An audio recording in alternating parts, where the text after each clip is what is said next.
Hello, everyone. So my name is Kangyu So, and I'm a master's student from McMaster University under the supervision of Dr. Alamugan Samu. I'm also the coordinator for the McMaster Center for Climate Change. I'm honored to be given the opportunity to present at this symposium, and I'll be discussing our research on LIDAR and RGB-based methods with crown-based allometric equations to estimate biomass. So Canada holds 367 million hectares of forest. This is about 15 times the size of all of the Great Lakes combined. And so they have hold a lot of potential for carbon storage and so climate change mitigation. But to effectively manage forests as carbon sinks, accurate biomass measurements are needed to help estimate the amount of carbon stored in the forest.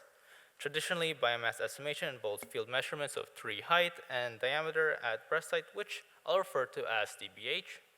An allometric equation uses these measurements to estimate a tree's above ground biomass, which I'll also refer to as AGB. But with a large area and difficult terrain of Canada's forests, this method can be impractical. So remote sensing provides the opportunity to monitor forests at large spatial temporal scales through LIDAR, which stands for light detection and ranging, and RGB imagery, which stands for red, green, and blue. So LIDAR can be carried out by unmanned aerial vehicles, also known as UAVs. So the UAV sends out the light pulse, which bounces off objects that it encounters before returning. So the time it took for the pulse to come back is used to calculate the distance that was traveled. LIDAR is used to create large point clouds that can act as precise 3D models of forests and can be used to calculate individual tree properties. LIDAR can also be used to measure the crown diameter of trees, but it can't directly measure dBH, which is typically used in standard allometric equations. So if we want to use remote sensing to estimate biomass, we need to develop new allometric equations that use crown diameter instead. So the first objective of our project was to build crown-based allometric equations that can be used with remote sensing data. Next, we acquired LIDAR imagery of forests and used segmentation to extract tree height and crown diameter. We then used LIDAR estimates as annotations to train a deep learning model to estimate the parameters based on RGB orthophotos of the site. Finally, we wanted to put together the equations that we built and the height and crown measurements to estimate the biomass of the trees. So our research aims to develop a combined LIDAR segmentation and RGB deep learning workflow to delineate tree crowns and estimate biomass in a red pine plantation site undergoing various thinning practices.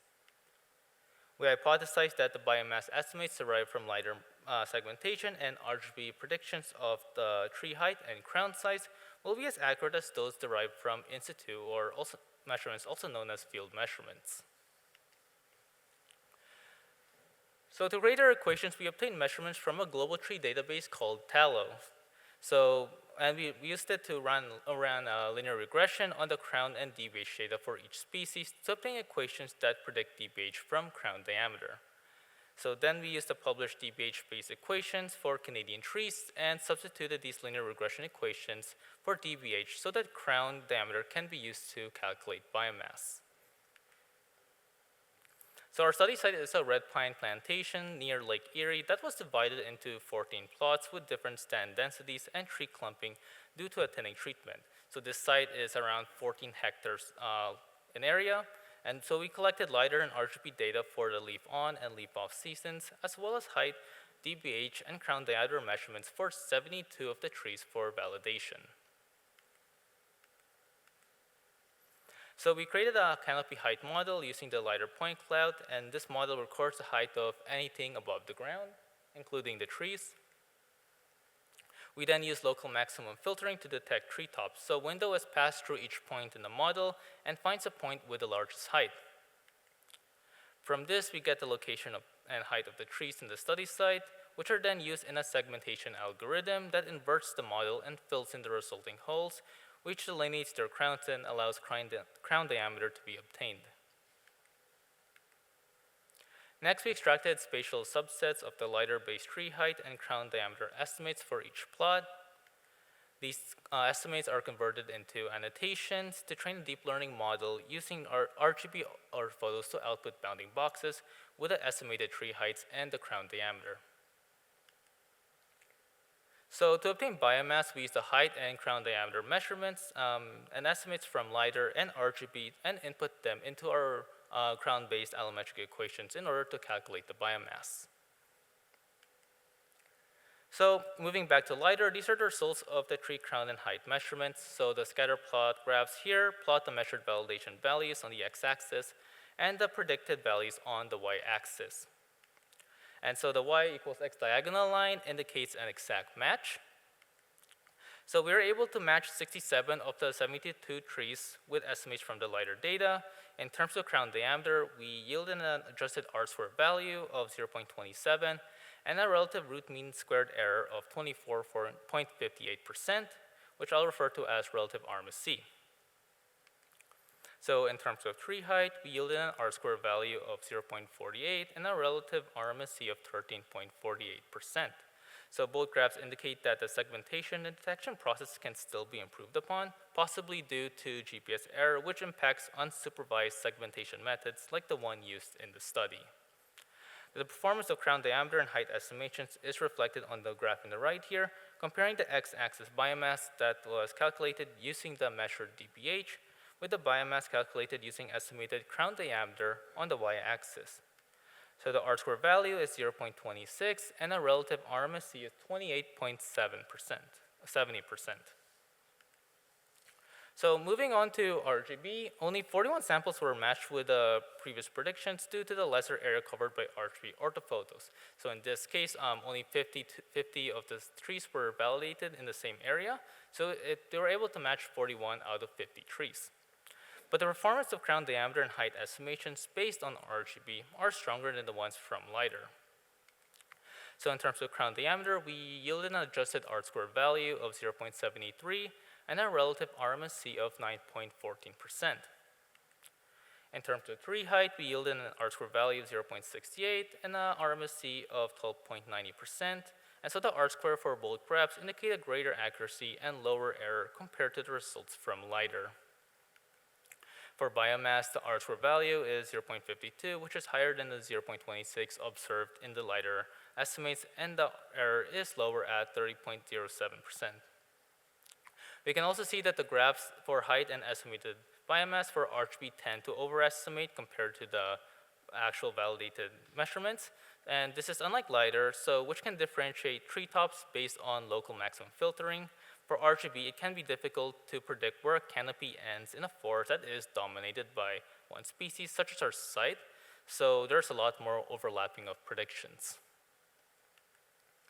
So we divided the R-squared performance of LIDAR and RGB based on the thinning treatment in each plot. So thinning treatment is a nature-based climate solution that involves the removal of trees in a stand and can be divided into dispersed thinning, which leaves the residual trees spatially distributed evenly, or in aggregated thinning, which leaves the trees in 0.1 to 0.3 hectare gaps throughout the forest matrix. Some of the benefits of thinning include being able to harvest tree resources for the lumber industry while maintaining biodiversity and climate cooling within the forest. So we can relate this to clumping. So where control and aggregated treatment can retain the baseline levels of clumping, while dispersed treatment does indicate a lesser degree of tree clumping. So thinning severity does refer to the basal area retained post-treatment and is closely related with stand density. So comparing the RGB and LIDAR estimates, we see that RGB has a stronger performance overall compared to LIDAR. The performance is particularly strong for plots with dispersed treatment, indicating that RGB is more accurate for stands with lesser clumping. However, in stands with lower densities and the same degree of clumping, like aggregate treatment, the accuracy of both LIDAR and RGB are worse. So to conclude, remote sensing, especially LIDAR and RGB imagery, holds a lot of potential to improve the efficiency of acquiring tree measurements. In our study, we explored the acquisition of forest inventory via UAV LIDAR and RGB observations, which yielded moderate accuracy. The accuracy of estimates vary depending on tree clumping and stand density, with less tree clumping favoring RGB-based methods, while both RGB and LIDAR methods were less accurate with lower stand densities and with forests that retain the same degree of clumping. Based on the results of our study, we suggest UIV LIDAR and RGB observations as an alternative to biomass estimation from traditional field measurements at large spatial temporal scales.